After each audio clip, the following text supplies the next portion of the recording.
Okay, welcome everyone to my continuation of what is algebraic graph theory. We continue with matroids. What a surprise. So kind of what my story is. So we go to the really cool part about matroids soonish. But right now my story is essentially that matroids have a lot of surprising and a lot of super beautiful structure. And we continue with that story. So essentially I'm going to tell you is that matroids form very nice orders. Certain types of orders, which people call lattices or geometric lattices. Going to explain what that is. And essentially, matroids, again, mimic the properties of inclusion. So they also generalize inclusion in some sense, and we'll see how. So it's on one of the equivalent definitions that I'm going to recall in the video. But again, the point is that matroids are just so cool and kind of really beautiful and generalize many things. And they're so simple because they have so much symmetry within them and still generalize a lot of properties. So what I would like to generalize today is inclusion. But first, we start with the lattice itself. And lattice, at least for me, that generalizes division and inclusion. So division will drop out eventually, but it's very nice as a start. So a lattice is really just a picture like this. So usually people would say it's a pose set. So some order is there on it, such that every picture has a join and meet. But all I want to do is I want to draw those pictures. And the pose set just means that the bigger you are, the further you are at the top, the bigger you are. So here the empty set, so this is the pose set of all subsets of x, y, z. So the empty set is the smallest, and whatever, the bigger ones are the bigger ones, and the order is given by inclusion. And here, the pose set of natural numbers, and the order is given by division, where I just put, well, people usually put 0 at the top because 0 is a bit weird when it comes to division. But anyway, so 0 sits at the right top of this picture. So this is clearly an infinite thingy, but this is a nice finite thingy.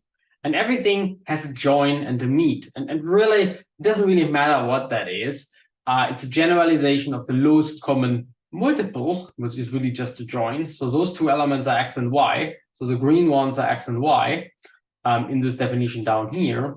And their lowest common multiple or their intersection. And of course, I got intersection and lowest common intersection and union the wrong way around. So this should be swapped. So the intersection is a join. No, actually, it was right, and I just got confused. So let me give it the color code. So this one is a red one. It sits here, and it sits here. And the other one is the purple one, I guess. Here, this is more blue. Where's my purple? Here's purple. Well, this is also not really purple. Anyway, I take it as an approximation. It sits here and here. Okay, so the join is the red one, sits here on the top, and on the other side, it's the lowest common multiple, 4 and 6, 12, and the greatest common divisor, 2, 4 and 6, plays the role of the meet, and there's some generalization of it, which are called join and meet. In general. But really, this is the picture you should keep in mind. There's some order either given by division on the left-hand side or by inclusion on the right-hand side. And there's some nice generalization of lowest common multiple and greatest common divisor or union and intersection. That's a lattice. And lattices kind of appear very, very often in mathematics, and they're kind of really beautiful structure because they generalize here division and inclusion, which are obviously very important concepts in mathematics.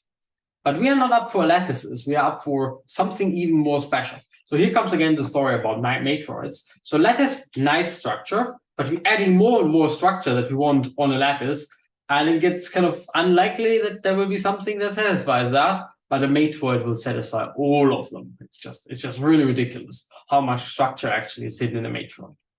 And the next step I would like to discuss is what is called an atom. So again, the same type of lattices, division lattice and inclusion lattice. This time, divisors of 60 on the left-hand side, just to make it a little bit more finite. But anyway, the atoms in lattice are just the covers of the smallest element. So here, 5, 3, and 2. So just the prime divisors of 60, and here just the basic one elementary sets. These are called the atoms of a lattice. Okay, and atomic is the following property: every element can be written as a join of atoms. So here, for example, this element can be written as a join, right?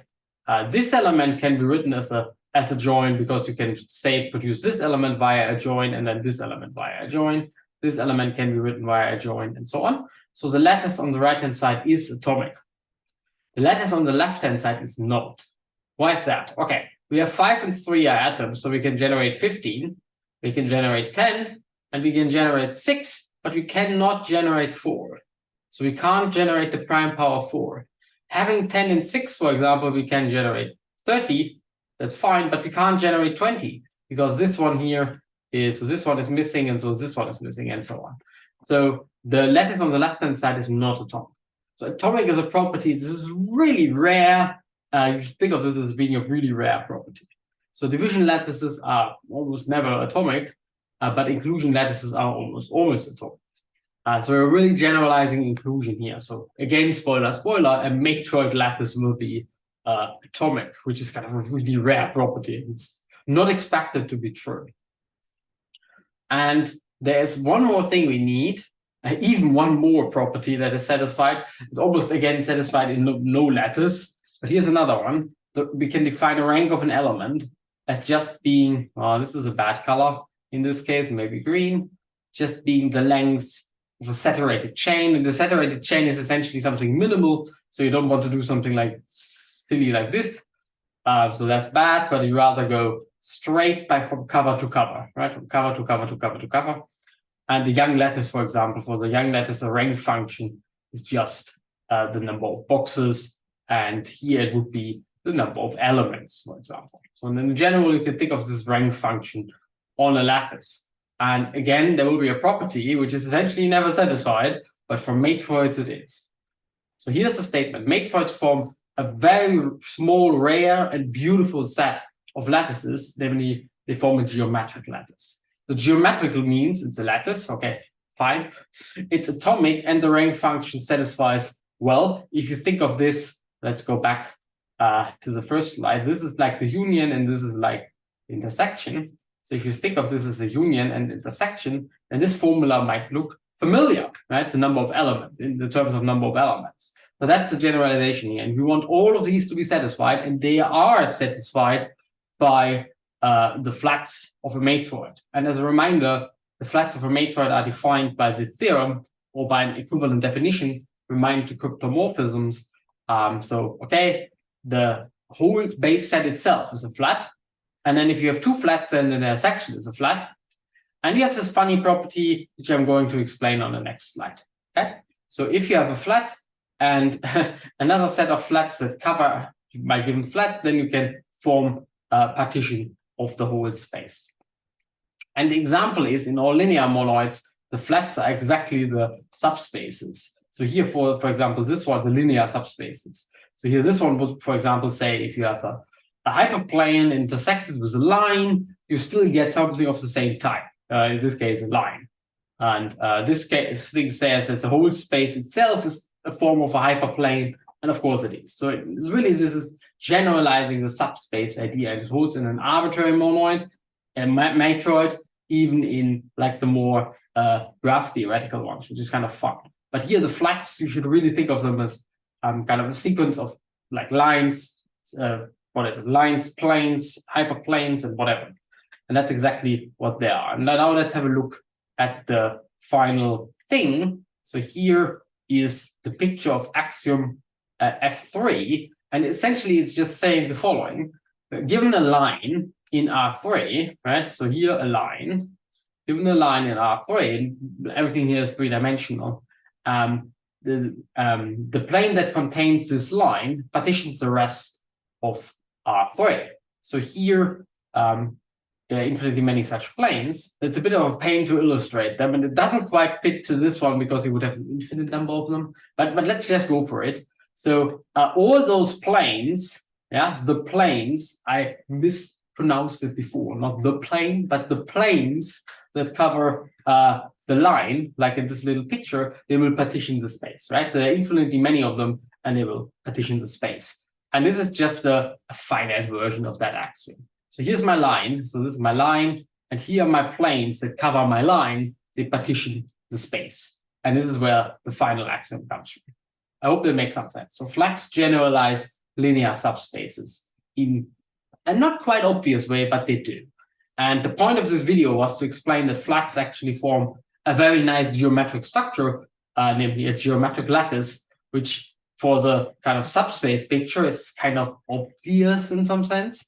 But in general, for a matroid, it's true. And again, it's showing how many beautiful structures are actually hidden in the definition of a matroid, which is, by the way, I still can't decide whether it's a matroid or a matroid. It's probably a matroid, whatever. Anyway, this is really nice and really beautiful. And yeah, I think this is almost the point I want to make about matroids.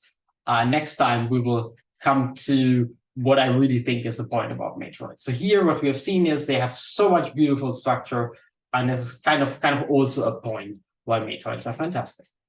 Anyway, I hope you enjoyed this video, and I also hope to see you next time.